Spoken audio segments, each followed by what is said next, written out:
सुख म्हणजे नक्की काय असतं या मालिकेच्या आजच्या भागात आपण पाहणार आहोत. पाहुणी अधिराजला म्हणत असते की 2चे 4 हात झाले म्हणजे सगळं काही ठीक होईल. मात्र पाहुणी नेमकी काय बोलते हे अधिराजला कळत नाही आणि मग त्यावेळी ती हसतच त्याला सांगते की म्हणजे अरे आता आपलं लग्न होईल ना. मात्र त्यावर अधिराज काहीच उत्तर देत नाही, त्याचा चेहराच पडतो आणि ही गोष्ट त्याच्या आई वडिलांच्या लक्षात येते. मग त्यानंतर त्याची आई वडिलांना इशारा करते, त्यामुळे मग ते लगेच विषय बदलतात.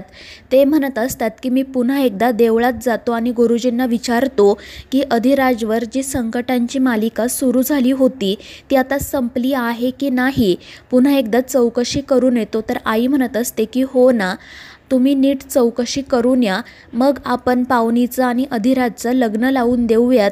आणि त्यावर ते आनंदाने हो म्हणतात. पाहुणीसुद्धा खूपच खुश होते आणि मग ती अधिराजला म्हणते आणि समजा काही संकट आलंच तर तुझ्या मालकीनबाई आहेत ना, त्या करतील आपल्याला मदत. मात्र पाहुणीचं हे बोलणं ऐकून अधिराज खूपच चिडतो.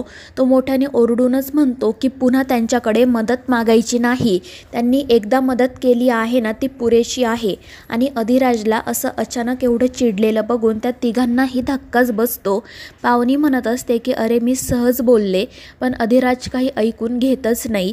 तो म्हणतो की त्यांनी एकदा स्वतःहून आपल्याला मदत केली आहे ना, पण जर आपण दुसऱ्यांदा त्यांच्याकडे मदत मागायला गेलो तर ती आपली लाचारी होईल आणि मऊ लागलं म्हणून काही कोपराने खणू नये. त्यावर त्याची आई त्याला समजावत म्हणते की अरे पाहुणी म्हटली म्हणून की आपण लगेच त्यांच्याकडे मदत मागायला जाणार आहोत का, तू एवढा का चिडतोय. पण अधिराज काही ऐकून घ्यायला तयारच नसतो आणि तो रागातच तेथून निघून जातो. त्यानंतर दुसऱ्या दिवशी सकाळी शालिनी तिच्या रूममध्ये बसलेली असते. तितक्यात सोमनाथ त्या ठिकाणी येतो. शालिनी त्यालासुद्धा बसायला सांगते, तर सोमनाथ एका वेगळ्याच विचारात असतो. त्यामुळे शालिनी विचारते की काय झाले, कशाचा विचार करतोयस. आणि त्यावेळी सोमनाथ म्हणतो की मॅडम तुम्ही अमेरिकेवरून इथे आलात आणि मलासुद्धा बोलावून घेतलं, पण हे सगळं नेमकं कशासाठी तेच मला कळत नाही आहे, नेमकं काय हवं आहे तुम्हाला. आणि त्यावेळी शालिनी म्हणते की सोमनाथ, माणसं ना 2 प्रकारची असतात, एक म्हणजे जे वाघाला बघून पळून जातात आणि दुसरे म्हणजे जे वाघाला बघून त्याच्या समोर जाऊन त्याच्या जबड्यात हात घालून त्याचे दात मोजतात आणि मी दुसऱ्या प्रकारात मोडते. आता आपलं काम फक्त एवढंच आहे की माझ्यासमोर खरंच वाघ आहे की नाही ते बघायचं. आणि त्यावर सोमनाथ विचारतो म्हणजे मला काही कळलं नाही. आणि त्यावर शालिनी त्याला सांगते की हे नित्या आणि अधिराज आहेत ना, ते खरंच जयदीप गौरी आहेत की त्यांचा पुनर्जन्म झालाय की हा फक्त एक योगायोग आहे, हे मला शोधून काढायचं आहे. आणि जर ते खरंच जयदीप गौरी असतील किंवा त्यांचा पुनर्जन्म झाला असेल ना, तर मी त्यांना पुन्हा एकदा मारून टाकणार. आणि तिचं ते बोलणं नेमकं राजमा दरवाजाच्या आडून ऐकत असते आणि ती खूपच घाबरते. ती पटकन तेथून जाण्यासाठी निघते, मात्र तिचा धक्का लागून तिथे असणारा एक फ्लॉवर पॉट खाली पडतो आणि त्याच्या आवाजाने शालिनी आणि सोमनाथ सावध होतात. राजमा तेथून पळून जाण्याचा प्रयत्न करत असते, पण सोमनाथ तिला पकडतो, त्यामुळे ती घाबरते. आणि तितक्यात शालिनीसुद्धा बाहेर येते. राजमाला बघून ती खूपच चिडते, पण ती हसतच म्हणत असते की राजमा तू आहेस का. आणि मग ती रागातच तिचं तोंड पकडते. ती म्हणत असते की मी इथे आल्यापासून बघते की तू सतत माझ्या वाटेत आडवी येत आहे. पहिल्या दिवशीसुद्धा आपली काहीही ओळख नसताना तू माझ्यावर हल्ला केला आणि आता माझं बोलणं चोरून ऐकत होतीस का. पण ठीक आहे, केलं मी तुला माफ, जा. पण जर पुन्हा एकदा तुझ्याकडून चूक झाली तर मी तुला सोडणार नाही, एवढं लक्षात ठेव. इजा झाले बिजा झाले, पण जर तिजा झालं ना तर मग तुझं काही खरं नाही. आणि शालिनीची ही धमकी ऐकून राजमा तर खूपच घाबरते. शालिनी हसतच तिला म्हणत असते की माझ्या पेशन्सची लेवल तू ट्राय करू नको, तसंही मी तुला विचारल्यावर तुला काही सांगता येणार नाही आणि मी आत्ता जे काही बोलत होते त्यातलं तुला काहीच माहीत नाही, त्यामुळे तू ते सांगणार तरी कोणाला. म्हणून मी तुला सोडून देते, पण लक्षात ठेव पुन्हा माझ्या वाटेत आडवं यायचं नाही. आणि मग ती राजमाचा गळाच दाबते. त्यामुळे राजमा घाबरून तेथून पळून जाते. तर सोमनाथ हसतच शालिनीकडे बघत असतो. तर शालिनी त्याला सांगते की जेव्हा ही भीती मला लोकांच्या डोळ्यात दिसते ना, तेव्हा माझी ताकद अजून वाढते. आणि मग ती हसतच तेथून निघून जाते. दुसरीकडे नित्या जयदीप आणि गौरीचाच फोटो बघत असते. स्वतःशीच म्हणत असते की आता मी त्या आजींना कुठे शोधू, त्या आजी नक्की कोण असतील, त्यांना जयदीप गौरीबद्दल काय माहीत असेल. आता मी काय प्रत्येकाला हा फोटो दाखवत विचारत फिरू का. आणि ती हा सगळा विचार करत असतानाच राजमा त्या ठिकाणी येते. ती खूपच घाबरलेली असते आणि ती शालिनीचं बोलणं नित्याला सांगण्याचा प्रयत्नही करत असते. तर नित्याला काही कळत नाही. ती राजमाला शांत करत एके ठिकाणी बसायला सांगते आणि काय झालं आहे ते विचारते. त्यावर राजमा तिला शालिनी जे काही बोललेली असते ते समजावून सांगण्याचा प्रयत्न करत असते, पण नित्याला मात्र काहीही कळत नाही.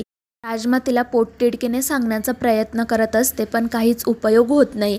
उलट नित्या तिला म्हणते की त्या शालिनी मॅडम थोड्या विचित्र आहेत, तू उगाच त्यांच्या वाटेला जाऊ नको, तू आपली शांत राहा. आणि त्यामुळे राजमाला काय करावं ते सुचत नाही. तर नित्या म्हणत असते की तुझी आणि माझी अवस्था सारखीच झाली आहे. मला ते भास का होत आहेत, कशासाठी होत आहेत तेच कळत नाही, पण काही हरकत नाही, आपण याचा शोध लावूयात. आणि मग ती राजमाला देवीची पूजा करण्यासाठी पाठवते आणि ती जयदीप गौरीचाच फोटो बघत असते. दुसरीकडे शालिनी एका पेटीमधून एक छोटासा फोटो बाहेर काढते. त्याच वेळी सोमनाथ त्या ठिकाणी येतो. तो विचारतो की हे काय आहे मॅडम. त्यावर शालिनी म्हणते की हाच तो धागा आहे जो भूतकाळातून माझ्या हातून सुटला होता, पण आता याचमुळे आपल्याला ती नित्या आणि तो अधिराज खरंच जयदीप गौरी आहेत की नाही ते कळेल. आणि मग त्यानंतर ती तो फोटो सोमनाथला दाखवते. तर तो लहानपणीच्या लक्ष्मीचा म्हणजेच राजमाचा फोटो असतो. शालिनी म्हणत असते की 25 वर्षांपूर्वी हा धागा माझ्या हातून निसटला. आता हा धागा कुठे असेल काय माहीत, पण त्याचा आज नक्की उपयोग होणार. तर दुसरीकडे राजमा देवीची पूजा करत असते आणि मग त्यानंतर ती आरती घेऊन नित्याकडे जाते. दुसरीकडे ईशान पेपर वाचत बसलेला असतो. तितक्यात शालिनी आणि सोमनाथ त्या ठिकाणी येतात.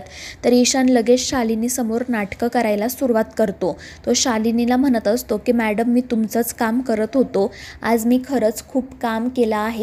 तहसील कार्यालयात सुद्धा जाऊन आलो, आपल्या जमिनीची नोंदणी करून आलो आणि आता काही अधिकारी सुद्धा आपल्याला भेटायला येणार आहेत, तुम्ही त्यांना भेटून घ्या. मात्र शालिनीचं त्याच्या बोलण्याकडे अजिबात लक्ष नसतं.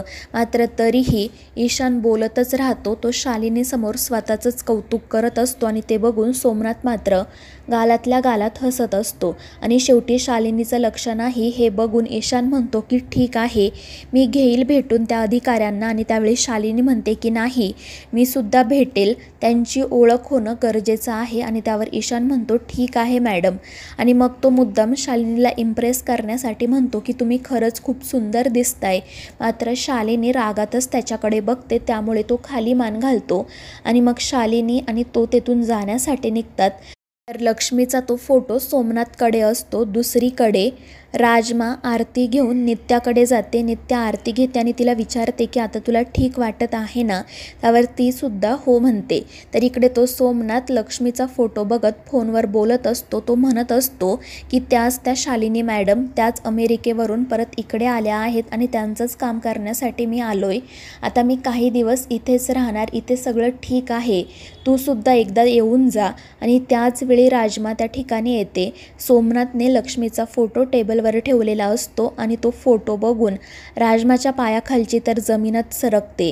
तिच्या लहानपणीचा तो फोटो बघून तिला अनेक गोष्टी आठवतात. ती खूप घाबरलेली असते, काय करावं तिला सुचत नाही. ती फक्त त्या फोटोकडेच बघत राहते. आणि तितक्यात शालिनी त्या ठिकाणी येते. राजमा नक्की काय करते हे बघण्यासाठी ती पुढे जाते आणि त्या ठिकाणी लक्ष्मीचा फोटो बघून तर तिला धक्काच बसतो. ती मोठ्याने ओरडते आणि तिचा आवाज ऐकून राजमा घाबरते आणि तिच्या हातामध्ये जे आरतीचं ताट असतं ते खाली पडतं आणि टेबलवर असणारा फोटो आणि त्याचसोबत असणारे इतर काही कागद जळून जातात. तर इकडे शालिनी खूप चिडलेली असते. ती राजमाला म्हणत असते की तुला एकदा सांगितलेलं कळत नाही आहे का. आणि तितक्यात तिचं लक्ष त्या जळालेल्या फोटोकडे जातं. ती खूप घाबरते. सोमनाथही धावत पळत तिथे येतो. ते आग विझवण्याचा प्रयत्न करत असतात, पण तोपर्यंत त्या फोटोची राख रांगोळी झालेली असते. शालिनी तर खूपच चिडलेली असते. ती म्हणत असते की हा शेवटचा धागा होता. तो अधिराज आणि ती नित्या जयदीप गौरी आहेत की नाही ते शोधण्यासाठी पण या मूर्ख मुलीमुळे तो सुद्धा माझ्या हातून निसटला आणि मग ती राजमाच्या अंगावर धावून जाते. राजमा खूप घाबरलेली असते. तर शालिनी तिला म्हणत असते की आज मी तुला सोडणार नाही. याआधी मी तुला अनेकदा माफ केलंय पण आज नाही. आज तुझ्यामुळे माझं खूप मोठं नुकसान झाले. आणि मग ती तिचा हात पकडूनच तिला बंगल्याबाहेर घेऊन जाते. त्या ठिकाणी ईशानही असतो. तो शालिनीला काय झालं आहे ते विचारतो पण ती काही ऐकत नाही आणि राजमाला सरळ जमिनीवर ढकलून देते. ते बघून ईशान घाबरतो. तो शालिनीला थांबवण्याचा प्रयत्न करत असतो पण शालिनी काही ऐकत नाही. ती राजमावर खूप चिडलेली असते. ती म्हणत असते की आज मी तुला सोडणार नाही.